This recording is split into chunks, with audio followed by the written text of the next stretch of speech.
शैतान बाज लोगों के जहनों में ये वसवसा डालता है कि मैं तो दीन के करीब हो रहा हूं, अल्लाह के करीब हो रहा हूं, और मुझ पर आजमाइशें क्यों आ रही हैं। सुनो सुभान अल्लाह, अल्लाह के हबीब अलैहिस्सलातु वस्सलाम की क्या शान है। आला हजरत ऐसे ही नहीं कहते कि मैं निसार तेरे कलाम पर, मिली यूं तो किसको ज़बान नहीं, वो सुखन है जिसमें सुखन ना हो, वो बयां है जिसका बयां नहीं। मेरे आका ने कमोबेश 1450 साल पहले ये मसला सॉल्व कर दिया। हजरत सैयदना साद बिन अबू वक्कास रदियल्लाहु तआला अन्हु फरमाते हैं कि मैंने अर्ज की, या रसूल अल्लाह सल्लल्लाहु तआला अलैहि वसल्लम, सबसे ज्यादा मुसीबतें किन लोगों पर? गली मुका दी ना, पंजाबी में कहते हैं ना, गाली बात ही खत्म कर दी। हुजूर ये बताएं सबसे ज्यादा मुसीबतें किन लोगों पर आई?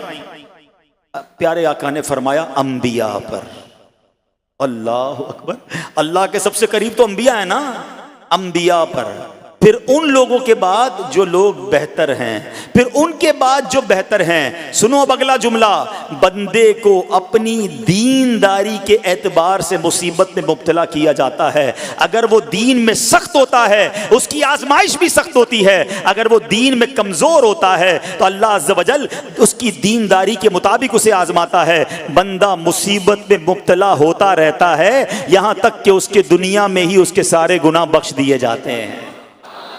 गोया अल्लाह की ये रहमत है कि बंदा बड़ा नेक हो रहा है, रब चाहता है कि इस बंदे पर आजमाइश भेजूं, मेरा नेक बंदा सब्र करे, इसके गुनाह माफ हो जाएं और मेरे पास आए तो उसको जन्नत में दाखिल कर दूं। अल्लाह अकबर। ऐ प्यारे इस्लामी भाइयों, याद रखना, अब जो मैंने एक सवाल कायम किया था ना कि यार मैं तो दीन के करीब, मैं तो अल्लाह के करीब होने की कोशिश कर रहा हूं और एक के बाद एक आजमाइश आ रही है, ये क्या है? अब एक और हदीस सुन लो, सुभान अल्लाह। हजरत सैयदना अनस रदियल्लाहु तआला अन्हु से रिवायत है, सरकारे वाला तबार, हम बेकसों के मददगार, शफीए रोजे शुमार, दो आलम के मालिक व मुख्तार सल्लल्लाहु तआला अलैहि वसल्लम ने फरमाया, जब अल्लाह अज़्ज़ व जल किसी बंदे से मोहब्बत फरमाता है, सुनना जरा गौर से, अल्लाह अज़्ज़ व जल जब अपने किसी बंदे से मोहब्बत फरमाता है या उसे अपना दोस्त बनाने का इरादा फरमाता है तो उस पर आजमाइशों की बारिश फरमा देता है। अल्लाह करीम उस पर मोहब्बत भी फरमा रहा है और आजमाइशें भी भेज रहा है। दोस्त पर आजमाइशें कौन भेजता है?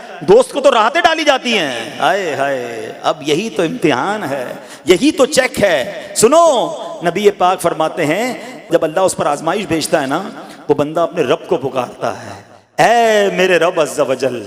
तो अल्लाह फरमाता है, मेरे बंदे तू जो कुछ मुझसे मांगेगा मैं तुझे अता फरमाऊंगा, तू तो जल्द ही तुझे दे दूंगा और इसे तेरी आखिरत के लिए ज़ख़ीरा कर दूंगा। सुभान अल्लाह। यानी अल्लाह वालों को आजमाया जाता है, उनके दर्जात बुलंद किए जाते हैं, उनके गुनाह मुआफ़ किए जाते हैं। तो ऐ मेरे प्यारे इस्लामी भाइयों, कभी भी ये जहन में ख्याल मत लाना कि यार मैं दीन में करीब आ रहा हूँ, मेरी आजमाइशें बढ़ रही हैं। समझ लो इम्तिहान शुरू हो गया है, टेस्ट शुरू हो गया है। अब इस टेस्ट में मुझे कामयाब होना है और अल्लाह के मजीद करीब जाना है। जिंदगी में जो गुनाह हो गए हैं ये मेरे गुनाहों का इंशाअल्लाह कफ़ारा बन जाएगा, मेरे दर्जात की बुलंदी का सबब बन जाएगा। अल्लाह से अर्ज करना, ए मौला मैं तेरी रिजा पर राजी, मैं तेरे फैसलों पर राजी, अब तक जो दिया था तूने दिया था, ये सब कुछ तेरा है। ए रब जब तू वापस लेगा मैं इस पर राजी। जब ये साबित कदमी नसीब हो गई, फिर देखो गैब के खजानों से कैसा आपके दिल पर सकीना उतरेगा, फिर कैसा आप पर रहमतों का नुज़ूल होगा। तो ऐ मेरे प्यारे इस्लामी भाइयों, मुसीबतें आ चुकी और आने भी वाली हैं। पहले ज़हनी तौर पर तैयार रहना, मगर सब्र करना। ये चंद दिनों की, चंद घंटों की, चंद लम्हों की मुसीबत है, मगर ये तुम्हारे दर्जात को बुलंद कर देगी। रब